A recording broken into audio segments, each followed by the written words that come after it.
আল্লাহর নবী বলছে, আমার উম্মত জাহান্নামটা আমি যেমন দেখছি, যদি তোমাদেরকে বলতাম আর বুঝাইতাম তো তোমরা আর জীবনে কোনোদিন হাসতা না, জীবনে আর কোনোদিন স্ত্রীর সাথে রাত্র কাটাইতা, জীবনে কোনোদিন জনপদে থাকতা না, বরং জঙ্গলে আর পাহাড়ে গিয়ে আশ্রয় নিতা, আর 24 ঘন্টা শুধু কান্তা জাহান্নামের ভয়ে।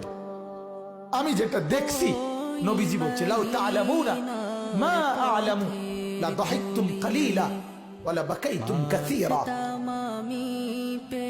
আজ আপনারা, আল্লাহর নবী এটা পর্যন্ত হাদিসে বলছে, হাদিসের মধ্যে মিশকাতে এই কথা আছে, কোন মানুষের লাশ যখন লাশের খাটিয়ায় করে নাফরমান ওই লোকের লাশ যখন কবরস্থানের দিকে নিয়ে যায়, আল্লাহর নবী বলছে এই পরিমাণ চিৎকার করে ওই নাফরমান, যদি কেউ পৃথিবীর কোন মানুষ জীবিত এই চিৎকার শুনতো, আল্লাহর নবী বলেন, তাহলে পৃথিবীর কোন মানুষ আর কারো লাশ কবরস্থানে নিয়ে যাইতো না, দাফন করতো না, আর খাটের মধ্যে কান্দে লইতো না, বরং ভাবতো এমন চিৎকার শোনা সম্ভব না।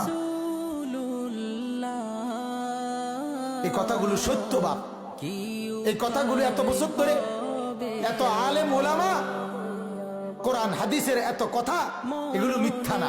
কি বলেন? এগুলো গল্প, এগুলো গল্প বলেন।